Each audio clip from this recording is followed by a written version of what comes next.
नमस्कार। श्रीमद्वाल्मीकि रामायणे युद्धकाण्डे षड्विंशत्यधिकशततमः सर्गः। बहूनि नाम वर्षाणि गतस्य सुमहद्वनं शृणोम्यहं प्रीतिकरं मम नाथस्य कीर्तनम। मेरे स्वामी श्री राम को विशाल वन में गए बहुत वर्ष बीत गए। इतने वर्षों बाद आज मुझे उनकी आनंददायिनी चर्चा सुनने को मिली है। कल्याणी बत गो गाथेयं लौकिकी प्रतिभाति माम एति जीवंतम आनंदो नरम वर्ष शतादपि। आज यह कल्याणमयी लौकिक गाथा मुझे यथार्थ जान पड़ती है। मनुष्य यदि जीता रहे तो उसे कभी न कभी हर्ष और आनंद की प्राप्ति होती ही है, भले ही वह 100 वर्षों बाद हो। राघवस्य हरीणां च कथमासीत् समागमः कस्मिन् देशे किमाश्रित्य तत्त्वम् आख्याहि पृच्छतः। सौम्य श्री रघुनाथ जी का और वानरों का यह मेल जोल कैसे हुआ, किस देश में और किस कारण को लेकर हुआ, यह मैं जानना चाहता हूँ, तो मुझे ठीक ठीक बताओ। स पृष्टो राजपुत्रेण वृष्यां समुपवेशितः आचचक्षे ततः सर्वं रामस्य चरितं वने। राजकुमार भरत के इस प्रकार पूछने पर कुशासन पर बैठाए हुए हनुमान जी ने श्री राम का वनवास विषयक सारा चरित्र उनसे कह सुनाया। यथा प्रव्राजितो रामो मातुर्दन्तो वरो तव यथा च पुत्र शोकेन राजा दशरथो मृतः तथा तुतस्त्वं मानितस्तूर्णं राजगृहात् प्रभो त्वयायोध्यां प्रविष्टेन यथा राज्यं न चेप्सितं चित्रकूटगिरिं गत्वा राज्येनामित्रकर्षणः निमन्त्रितस्त्वया भ्राता धर्ममाचरता सतां स्थितेन राज्ञो वचने यथा राज्यं विसर्जितम् आर्यस्य पादुके गृह्य यथासि पुनरागतः सर्वमेतन्महाबाहो यथावत् विदितं तव त्वयि प्रति प्रयाते तु यद्वृत्तं तन्निबोध मे। प्रभो महाबाहो, जिस प्रकार श्री रामचंद्र जी को वनवास दिया गया, जिस तरह आपकी माता को 2 वर प्रदान किए गए, जैसे पुत्र शोक से राजा दशरथ की मृत्यु हुई, जिस प्रकार आप राजगृह से दूतों द्वारा शीघ्र ही बुलाए गए, जिस तरह अयोध्या में प्रवेश करके आपने राज्य लेने की इच्छा नहीं की और सत्पुरुषों के धर्म का आचरण करते हुए चित्रकूट पर्वत पर जाकर अपने शत्रुसूदन भाई को अपने राज्य लेने के लिए निमंत्रित किया, फिर उन्होंने जिस प्रकार राजा दशरथ के वचन का पालन करने में दृढ़तापूर्वक स्थित हो राज्य को त्याग दिया, तथा जिस प्रकार आपने बड़े भाई की चरण पादुकें लेकर फिर लौट आए, ये सब बातें तो आपको यथावत रूप से विदित ही हैं। आपके लौट आने के बाद जो वृत्तांत घटित हुआ वह बता रहा हूँ। आप याते त्वयि तदा समुद्भ्रान्तं मृगद्विजं परिद्युनम् इवात्यर्थं तद्वनं समपद्यत तध्यस्ति मृदितं घोरं सिंहव्याघ्रमृगाकुलं प्रविवेशात् विजनं स महद्दण्डकावनम्। आपके लौट आने पर वह वन सब ओर से अत्यंत क्षीण हो चला। वहाँ के पशु पक्षी भय से घबरा उठे थे। तब उस वन को छोड़कर श्री राम ने विशाल दंडकारण्य में प्रवेश किया, जो निर्जन था। उस घोर वन को हाथियों ने रोड डाला था, उसमें सिंह व्याघ्र और मृग भरे हुए थे। तेषां पुरस्ताद् बलवान् गच्छतां गहने वने विनदन् सुमहानादं विराधः प्रत्यदृश्यत। उस गहन वन में जाते हुए इन तीनों के आगे महान गर्जना करता हुआ बलवान राक्षस विराध दिखाई दिया। तमोत्क्षिप्य महानादम् ऊर्ध्व बाहु मधोमुखं निखाते प्रक्षिपन्ति स्म नदन्तमिव कुंजरम। ऊपर वहाँ और नीचे मुंह किए चिंघाड़ते हुए हाथी के समान जोर जोर से गर्जना करने वाले उस राक्षस को उन्होंने मार कर गड्ढे में फेंक दिया। तत्कृत्वा दुष्करम कर्म भ्रातरो राम लक्ष्मणो सायाहे शरभंगस्य रम्यमाश्रमी यतुः। फिर दुष्कर कर्म करके दोनों भाई श्री राम और लक्ष्मण सायंकाल में शरभंग मुनि के रमणीय आश्रम पर जा पहुँचे। शरभंगे दिवं प्राप्ते रामं सत्यपराक्रमः अभिवाद्य मुनीन् सर्वान् जनस्थानम् उपागमत्। शरभंग मुनि श्री राम के समक्ष स्वर्गलोक को चले गए। तब सत्य पराक्रमी श्री राम सब मुनियों को प्रणाम करके जनस्थान में आए।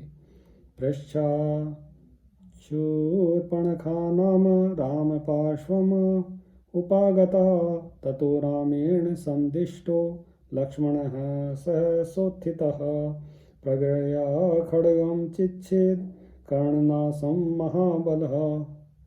जनस्थान में आने के बाद शूर्पणखा नाम वाली राक्षसी श्री रामचंद्र जी के पास आई। तब श्री राम ने लक्ष्मण को उसे दंड देने का आदेश दिया।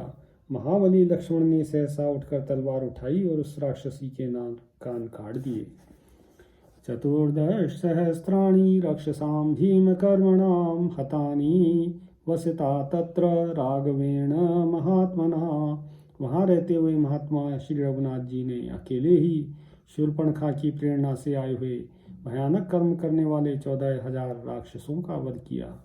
एकेन सह संगम्य रामेण रणमूर्धनि अन्नश्चतुर्थभागेन निशेषा रक्षसः कृतः। युद्ध के मुहाने पर एकमात्र श्री राम के साथ भिड़कर वे समस्त राक्षस पहर भर में ही समाप्त हो गए। महाबला महावीर्या तपसो विघ्नकारिणः नेता राघवेणाजो दंडकारण्यवासिना। तपस्या में विघ्न डालने वाले उन दंडकारण्य निवासी महाबली और महापराक्रमी राक्षसों को श्री रघुनाथ जी ने युद्ध में मार डाला। राक्षसाश्च विनिष्पृष्टः खरश्च निहतोरणे दूषणं चाग्रतो हत्वा त्रिशिरास्तदनन्तरम्। उस रणभूमि में वे 14,000 राक्षस मारे गए, खर मारा गया, फिर दूषण का काम तमाम हुआ। तदनंतर त्रिशिरा को भी मौत के घाट उतार दिया गया। ततस्तेनादिता बाला रावणं समुपागता रावणानुचरो घोरो मारीचो नाम राक्षसः लोभयामास वैदेहीं भूत्वा रत्नमयो मृगः। इस घटना से पीड़ित हो वह मूर्ख राक्षसी लंका में रावण के पास गई। रावण के कहने से उसके अनुचर मारीच नामक भयंकर राक्षस ने रत्नमय मृग का रूप धारण करके विदेह राजकुमारी सीता को लुभाया।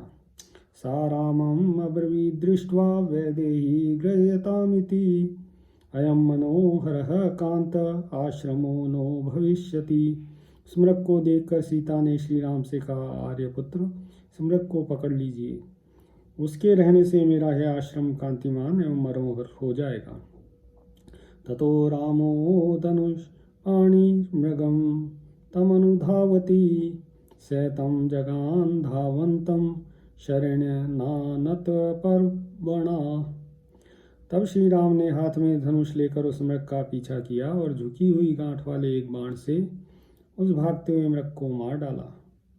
अथ सौम्य दशग्रीवो मृगं याति तु राघवे लक्ष्मणे चापि निष्क्रांते प्रविवेशाश्रमं तदा। सौम्य जब श्री रघुनाथ जी मृग के पीछे जा रहे थे और लक्ष्मण भी उन्हीं का समाचार लेने के लिए पर्णशाला से बाहर निकले, तब रावण ने उस आश्रम में प्रवेश किया। जग्राह तरसा सीतां गृहः खेरोहिणीमिव त्रातुकामं ततो युद्धे हत्वा गृध्रं जटायुषं प्रगृह्य सहसा सीतां जगामाशु स राक्षसः। उसने सीता का बलपूर्वक अपहरण करा। उस समय उनकी रक्षा के लिए आए गृध्रराज जटायु को युद्ध में मारकर वह राक्षस सहसा सीता जी को साथ ले वहाँ रवाना हो गया।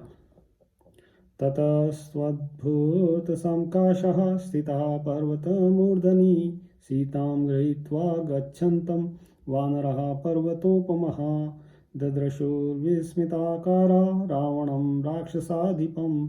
तदनंतर एक पर्वत शिखर पर रहने वाले पर्वतों के समान ही अद्भुत एवं विशाल शरीर वाले वानरों ने आश्चर्यचकित हो सीता जी को लेकर जाते हुए राक्षस राज रावण को देखा। ततः शीघ्रतरं गत्वा तद्विमानं मनोजवम् आरुह्य स वैदेह्या पुष्पकं स महाबलः प्रविवेश तदा लंकां रावणो राक्षसेश्वरः। वह महाबली राक्षस राज रावण बड़ी शीघ्रता के साथ मन के समान वेगशाली पुष्पक विमान के पास जा पहुंचा और सीता के साथ उस पर आरूढ़ हो उसने लंका में प्रवेश किया।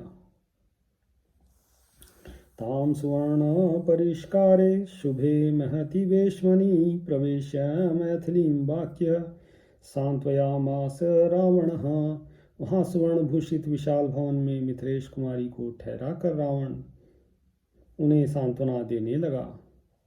तृणवद्भाषितं तस्य तं च नैऋतपुङ्गवम् अचिन्तयन्ती वैदेही या शोकवनिकां गता। अशोक वाटिका में रहती हुई विदे नंदिनी ने रावण की बातों को तथा स्वयं उस राक्षस राज को भी तिनके के समान मानकर ठुकरा दिया और कभी इन बातों का चिंतन नहीं किया।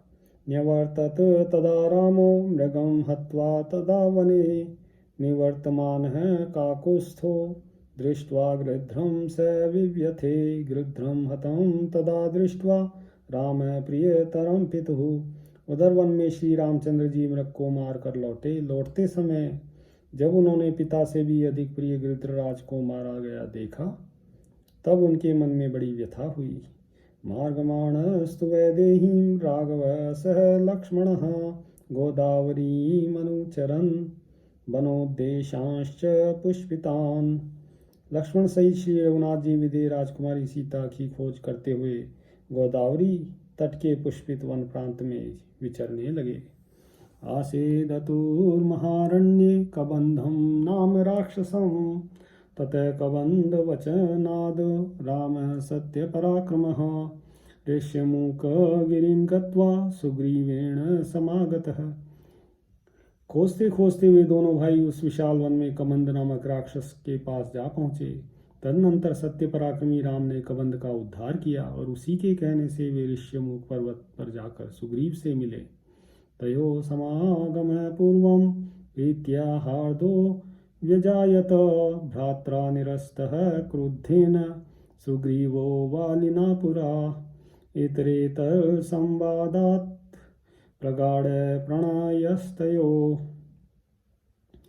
उन दोनों में एक दूसरे के साक्षात्कार से पहले ही हार्दिक मित्रता हो गई। पूर्व काल में क्रुद्ध हुए बड़े भाई वाली ने सुग्रीव को घर से निकाल दिया था। श्री राम और सुग्रीव में जब परस्पर बातें हुई तब उनमें और भी प्रगाढ़ प्रेम हो गया। राम स्वबाहुवीर्येण स्वराज्यं प्रत्यपादयत वालिनं समरे हत्वा महाकायं महाबलम। श्री राम ने अपने बाहुबल से समरांगण में महाकाय महाबली वाली का वध करके सुग्रीव को उनका राज्य दिला दिया।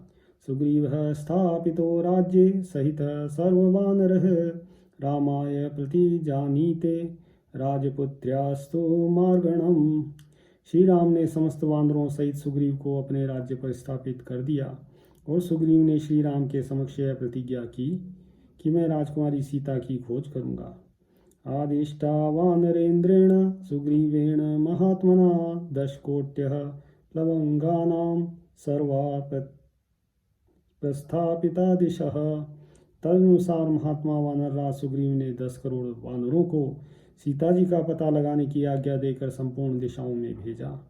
तेषां नो विप्रकृष्टानां विंध्ये पर्वत सप्तमे भृशं शोकाभितप्तानां महान कालो अत्यवर्तत। उन्हीं वानरों में हम लोग भी थे। गिरिराज विंध्य की गुफा में प्रवेश कर जाने के कारण हमारे लौटने का नियत समय बीत गया। हमने बहुत विलंब कर दिया। हमारे अत्यंत शोक में पड़े पड़े दीर्घ काल व्यतीत हो गया। भ्राता तु गृध्रराजस्य सम्पातिर्नाम वीर्यवान् समाख्याति स्म वसतीं सीतां रावण मंदिरे। तदनंतर गृध्रराज जटायु के एक पराक्रमी भाई मिले जिनका नाम था संपाति। उन्होंने हमें बताया कि सीता लंका में रावण के भवन में निवास करती है। सोहम दुख परितानां दुखम तज्ज्ञातिनां नुदन् आत्मवीर्यं समास्थाय योजनानां शतं प्लुतः तन्नाहमेकां द्राक्षं अशोकवनिकां गताम्। तब दुख में डूबे हुए अपने भाई बंधुओं के कष्ट का निवारण करने के लिए मैं अपने बल पराक्रम का सहारा ले 100 योजन समुद्र को लांग कर गया और लंका में अशोक वाटिका के भीतर अकेली बैठी हुई सीता जी से मिला।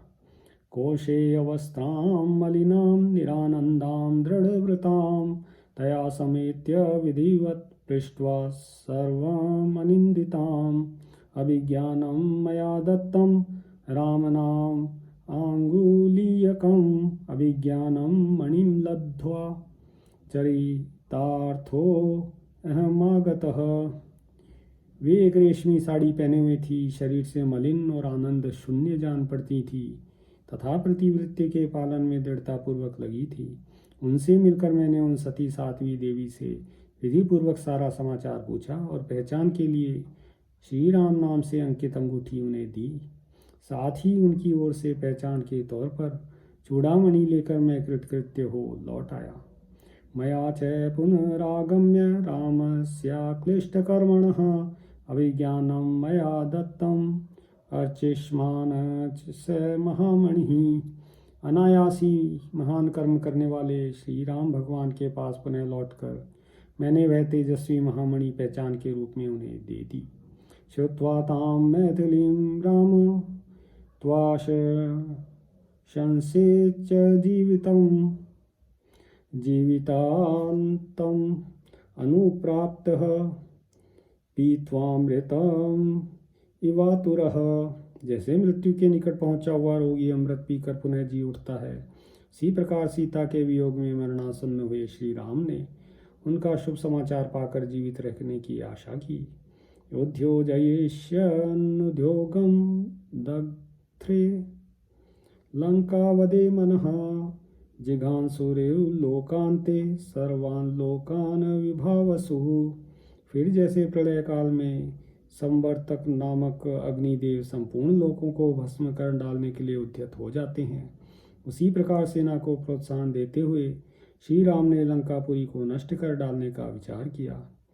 ततः समुद्रम् आसाद्य नलं सेतुम् अकारयत् अतरत कपिवीराणां वाहिनी तेन सेतुना। उसके बाद समुद्र तट पर आकर श्री राम ने नल नामक वानर से समुद्र पर पुल बनवाया और उस पुल से वानर वीरों की सारी सेना सागर के पार जा पहुंची। प्रहस्तम अवधीनीलः कुंभकर्णं तु राघवः लक्ष्मणो रावण सुतं स्वयं रामस्तु रावणम्।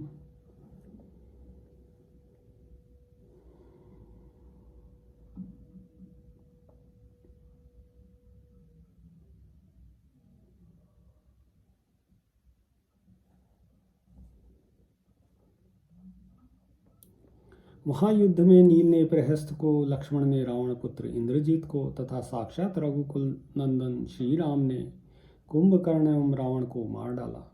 स शक्रेण समागम्य यमेन वरुणेन च महेश्वर स्वयं भूभ्याम तथा दशरथेन च। तत्पश्चात श्री रघुनाथ जी क्रमशः इंद्र, यम, वरुण, महादेव जी, ब्रह्मा जी और तथा महाराज दशरथ से मिले। तैश्च दत्तवरः सीमान् ऋषिभिश्च समागतः सुरर्षिभिश्च काकुत्स्थो वरान् लेभे परन्तपः। वहाँ पधारे हुए ऋषियों तथा देवर्षियों ने शत्रु संतापी भगवान रघुवीर को वरदान दिया। उनसे श्री राम ने वर प्राप्त किया। स तु दत्तवरः प्रीत्या वानरश्च समागतः पुष्पकेण विमानेन किष्किन्धाम अभ्युपागमत्। वर पाकर प्रसन्नता से भरे हुए श्री रामचंद्र जी वानरों के साथ पुष्पक विमान द्वारा किष्किंधा आए। ताम गंगाम पुनरासाद्य वसंतम मुनि सन्निधो अविघ्नं पुष्य योगेन क्षोरामम द्रष्टुम अर्हसि। वहाँ से फिर गंगा तट पर आकर प्रयाग में भरद्वाज मुनि के समीप वे ठहरे हुए हैं। कल पुष्य नक्षत्र में के योग में आप बिना किसी विघ्न बाधा के श्री राम का दर्शन करेंगे। ततः स वाक्यैर्मधुरे हनुमतो निशम्य हृष्टो भरत कृतांजलिः उवाच वाणीं मनस प्रहर्षिणीः चिरस्य पूर्णः खलु मे मनोरथः। इस प्रकार हनुमान जी के मधुर वाक्यों द्वारा सारी बातें सुनकर भरत जी बड़े प्रसन्न हुए और हाथ जोड़कर मन को हर्ष प्रदान करने वाली वाणी में बोले, आज चिरकाल के बाद मेरा मनोरथ पूर्ण हुआ।